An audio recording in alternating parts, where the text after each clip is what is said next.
tayong 1 week. 1 week, kasi pagkaisa, pwede na kayo nyo makita eh. So, 1 week na lang. Kaya napakagay sa mga pangyayari. So, okay. Okay, sige po, tayo po muna manalangin para sa hapong ito. Pagkamat maingay ang ating paligid ay manatili pa rin tayong nakapokus sa kung ano man ang nais ng ating puso ngayong devotion na ito. Dakilang Diyos ng makapangyarihan, kami nagpapasalamat sa araw na ito, araw ng Biyernes, Panginoon. Salamat, Panginoon, sa oportunidad na maming muli ang naitayaman para sa short devotion na ito. Maraming salamat, Panginoon, sa patuloy mong pagbabay sa buhay ng mga bata nito, sa patuloy mong pagbibigay sa aming Panginoon ng wisdom na makita ka sa puso ng bawat isa, Panginoon. Lord, nabayan niyo po kami sa aming puso din hapon. Sana po, Panginoon, nagiging mo kami po ng knowledge, Panginoon. Bigyan mo po kami ng puso na magpapakumbaba, na matanggap ka namin, Panginoon, sa aming buhay. Maraming salamat po, Panginoon. In Jesus' name we pray. Amen. Good afternoon, Diamond. Good afternoon, Sir Oliver. Welcome to Grade 9. Noori sa lenyo, mabuhay.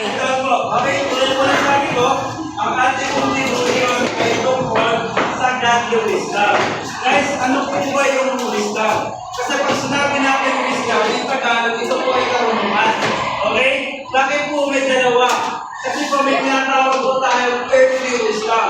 Ito po yung karunungan dito sa ating buhay sa kasalukuyan.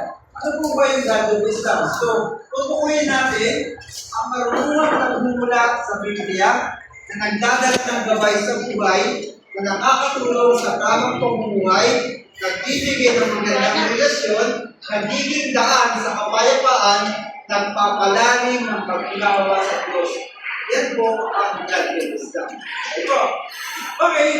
Tayo po ay by verse, Kawikaan chapter 2 verse 6, sinasabi po dito, sapagkat ang Panginoon ang nagbibigay ng karunungan mula sa Kanya, magmumula ang kagaman at pangunawa. So, ibig sabihin pala nito, yung mga katalinuhang meron kayo, yung mga karunungang meron kayo, ay biyaya ng Diyos sa inyo. Kaya yung mga katagod mo ng mga recognition dito, sa recognition day, nagamit ko lang ang karunungan binigay sa iyong Panginoon sa tamang pamamagitan. Which is good. Okay? Ang Diyos ay handang magbigay ng karunungan sa humingi ng may pananampalataya at tiwala. So, ibig sabihin, we can pray to God. Nabigyan tayo ng godly wisdom. Bakit daw? Kasi on Proverbs 2, chapter 2, verse 6, ano sabi dito? Sapagkat ang Panginoon, ang nagbibigay ng karunungan, mula sa Kanya, nagmumula ang kaalaman at pangunawa. Ang karunungan ay hindi lamang kaalaman, kundi kakayahang magdesisyon ayon sa kalooban ng Diyos. Malinaw po, kakayahang magdesisyon ayon sa kalooban ng Diyos. Okay? So, ibig sabihin, kapag tayo po ay may godly wisdom, meron po tayong kakayahan na magdesisyon ng tama na nakaayon sa kalooban ng Diyos. On James chapter 1 verse 5, kung kulang kayo sa karunungan, humingi kayo sa Diyos na nagbibigay ng sagana. Pinakikita nito na ang Diyos ay hanggang magbigay ng karunungan sa lahat ng humihingi ng may pananampalataya. Okay? Napakaganda po na sinabi ng James. Katangian ng karunungan baka Diyos. Ano ba ito katangian na ito? Una, mabuti. Okay? Nagbibigay ng tamang desisyon sa buhay. Pangalawa, mapagpakumbaba.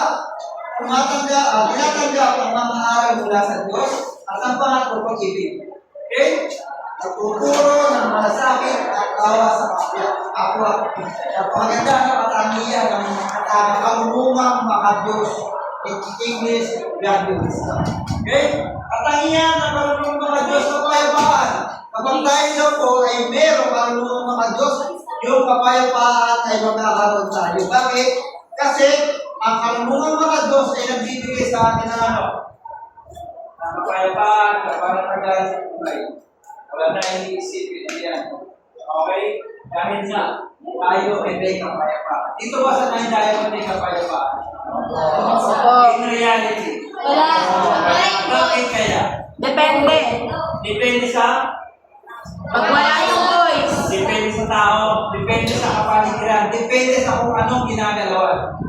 Kaya hindi natin natatagpuan ang kapayapaan, which is literally by the room itself ng diamond. Pero ang tanong ko, in your inner self, sa bawat isa sa inyo, meron ba kapayapaan? Wala rin. Bakit kaya? Siguro, may pag-ibig ba na nagdudulot ng pag-ibig sa kapwa? Somehow, kaya tayo nawawala ng kapayapaan. Bakit? Kasi, meron tayong mga hatred sa mga loob sa ating kapwa na hindi natin i-release. Okay? Pinipilit natin i-prepare sa ating mga sarili na nagdudulot sa ating anxiety, pag-aalala, o pag-alala pa. Walang peace of mind. Kasi you always think about the people na nagawa mo ng kasalanan. O kaya naman, you always think to the people na baka may gawin sa'yo kasalanan. Okay? Sabi ko nga sa mga estudyante, napakasarap magdaan sa labas nang wala kang kaaway. Okay, bakit? Kasi alam mo sa sarili mo na malinis ang konsensya mo na sino mang gagambala sa iyo is sa part na lang ngayon, hindi mo sa part na lang. Okay? Pagtulong. At ang iyan din ang karunungan ng mga Diyos ay ang pagtulong. Ang karunungan nito ay nag-uudyok ng pagtulong sa iba. Meron ba dito sa Nine Diamond, from the very start, way back since June, na talagang makikita mong matulungin sa kapwa? Meron po ba? Parang wala. Parang si Maris tumakas ng pilay. Wala. Bakit kaya? Ano kaya ang dahilan? Samantalang sabi dito, katangian daw ng karunungan ng mga Diyos. Dapat daw meron tayong pagtulong. Okay? Pagpapasya. Nagtuturo ito ng mabuting pagpapasya sa buhay. Pagpapakumbaba. Okay? Pero kaya nito dito, sa Nine Diamond, what I'm trying to say is what? It is a reflection of our 10 months that we're staying together. Okay, ito na yung kabuuan. Because I don't know if next Thursday or next Friday meron tayo devotion. This is the last devotion that we have in school year 2025-2026. Kaya nga po sana ay impact sa inyo itong ating God of Wisdom. We ask for this. Kasi sabi nga, di ba, in Scripture, makakanta natin ito, basta nananalangin tayo makakanta natin ito. Kasi sa puso natin, nananalangin tayo magkaroon ng God of Wisdom. Huwag natin pangarapin yung earthly wisdom. Bakit? Kasi ang ibabato sa atin ito, yung puro pagdurusa ng Ben. Ano ang constant na nangyayari? Pag binato ka ng tinapay, sa earthly wisdom, pabutin mo ng tinapay, di ba? Pag ginawa ka ng masama, gagawa mo rin ng masama, di ba? That is earthly wisdom. That's the reality. Di ba? Ginawa ko sa akin ito, yan, gagawin mo sa'yo, gagawin mo sa mga ginawa mo. Di ba? Yun yung pananaw ng mga earthly wisdom. Yun ang mga karunungan meron, yung mga earthly wisdom. Okay? Which is, yan ang mga akin. Ganyan din kami kanina. I don't know why. Pag-usapin talaga na ganito. Dito rin, sa part na to. I don't know, it's coincident lang. Dito sa part na to, nakakamiyan ng karunungan ng mga Diyos, doon din sumipo yung malakas na natin. Naglalabag yung bintana at saka yung pinto. Yung nasa Emerald. Ito yung part na to. I don't know why. Okay, karunungan ng mga Diyos at pakalupa. Ito na yung pagkakumpara ng dalawa. Okay? Yung paghahapi na sinasabi ko, na nanggagaling sa Diyos, take note of this. Okay? Kapag ito ay nanggagaling sa Diyos, ito ay mabuti. Ito ay nagbibigay ng gabay, nagpapalalim sa pananampalataya, at nagiging inspiration sa buhay. If it's not good, it's not from God. Tandaan po natin na. May mga kawisdom, may mga karunungan na gagaling sa ibang tao. Kapag ito po'y masama, for sure, it's not from God. Because God always gives us good wisdom. God wisdom. Okay? Okay po. Bakit sa sariling pag-iisip? Nakatuon sa pansariling hamari. It is the reverse of this one galing sa Diyos. Nakatuon sa pansariling hangarin, maaaring magdulot ng hidwaan, limitado ang pananaw kumpara sa nagiging inspirasyon sa buhay. Those are the earthly wisdom. Nagiging makasarili, kaya nagiging limitado yung pananaw para lamang sa kabutihan pang sarili. Kaya ang topic natin from the very beginning of this school year ay anyone? Topic natin from the start, yun. Ano? Kabutihan pang lahat, right? Hindi na naalala? Okay? Hindi na naalala. Yun po ang topic natin. At the start of this School year in ESP9, kabutihan pang lahat. Okay? Masasama kayo sa akin sa ginagawa natin. paano makanta ng katarungan o karunungan mga Diyos? Guys, I don't know kung yung mga leader ba, na binigyan ka ng Bible before, ay nababasa ba nila yung Bible? Nababasa kaya? Nababasa kaya? Okay. Babasa ba sa akin, Alice? Okay, good. Praise God. Okay, kasi bakit? Kasi makakanta natin ang karunungan mga Diyos kung magbasa at pag-aralan natin. Palalimin natin yung ating kalaman. Because God's Word is Bible. Yan ang umusap ang Panginoon sa atin. Lahat ng ating pinag-aaralan sa school ng biblical. Hindi ito galing sa aking sariling pangunawa. Ito'y galing sa kung ano man ang sinasabi ng Biblia. That's why we always have supporting verse. If you want to check or double check on that, open your Bible. Okay? Yung mga Bible verse tayo dyan. At basahin ninyo ng buong konteksto, hindi ng Bible verse lang. Okay? Kasi doon natin makikita ang tunay na lalim ng ating pananampalataya, yung connection natin sa Diyos, yung manalangin tayo ng taintig before we read the Bible. Of course, makinig tayo sa mga payo, tumulong ang mga matatalino. Okay? Maraming matatalino dito, di ba? Ano sinasabi sa atin? Para makakanta ng mga Diyos, tulungan natin yung ibang nahihirapan. Hindi naman sa ibig sabihin na nagmamagaling ka. Okay? Hindi naman ibig sabihin na tumutulungan ka ay mahina ka na. There's some point na may mas alam ito sa bagay na ito para sa iyo. Kaya huwag kang masyadong mataas ang ere. Kasi ang tao magpagpakumbaba, handang tanggapin ang kritisismo o kaya pagtula sa kanya. Yun ang matasalinong tao. Bukas sila sa lahat ng oportunidad na magpapalago ng kanilang mga sarili. Okay tayo dito. Okay? O, alabitin mo na mga katabi, baka natutulog na. Yay! Okay. Musik ka. Pag bumuling-muling katahimikan, anong sabi ng Diyos sa atin? Naririnig ang tinig ng Diyos sa katahimikan ng tahimik na kagubatan. Naririnig natin ang tinig ng Diyos na nagtuturo ng tunay na karunungan. Ang kapayapaan ng kalikasan ay nagbibigay daan sa ating pagninilay. I hope sa ilang tagal nating nag-devotion, lagi ko sinasabi sa inyo, if you want to know God, go to your quiet place, on your quiet time. Bakit? Kasi doon, naririnig ang tinig ng Diyos.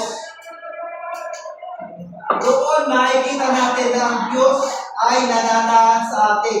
There are something God wants us to do. Kung paano ibinabahagi ko itong mga bagay nito, Ay hindi ang nais ng Diyos sa bawat isa sa inyo. Bakit? Kasi tayo ang ilaw at asin ng sanlibutan. sa nangyayaring mga kabuluhan sa ating paligid ngayon, digmaan sa Middle East, Okay, samot-saring krimen na nangyayari sa atin, sa una, di ba? di ba tayo nababahala? Somehow, siguro, ito na yung mga sinyalis Na nakalagay din sa propesya ng Bible. na ating mangyari. Before Christ back again. Okay? Pero ang hinihingi sa atin, ang makilala natin ang Panginoon, ang lumapit tayo sa Kanya, at ibahagi natin, okay, ang kabutihan ng Diyos sa ating kapwa. Okay, ito yung mga panalangin para sa karunungan. Ito have a personal reflection and prayer na hindi na pagninila. Okay? Pangalawa, pagsusumako sa Diyos. Humingi natin yung gawin niya. As we always pray.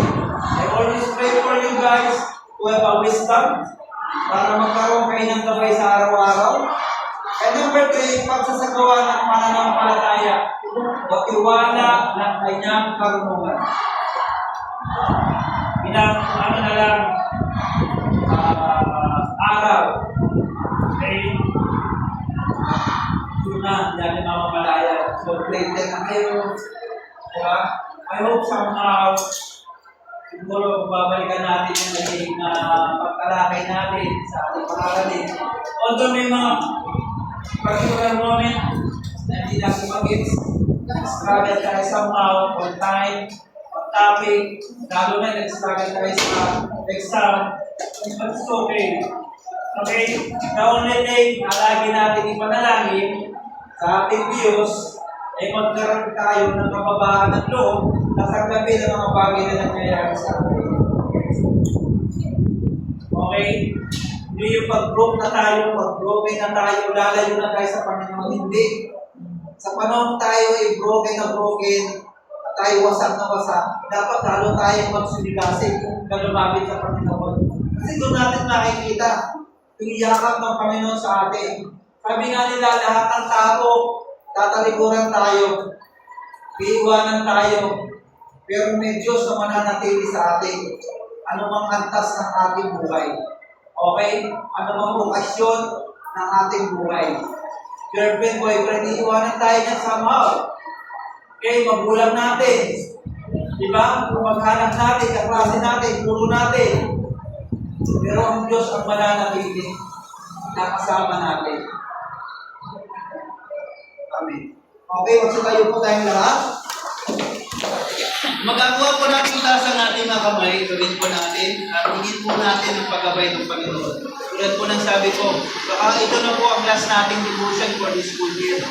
Kaya marapat lamang po na siya po ay purihin natin sa pinagkaloob niya sa atin ng mga ilang series din ng devotion. Ako, personally, nagpapasalamat para sa buhay ninyo na Diamond.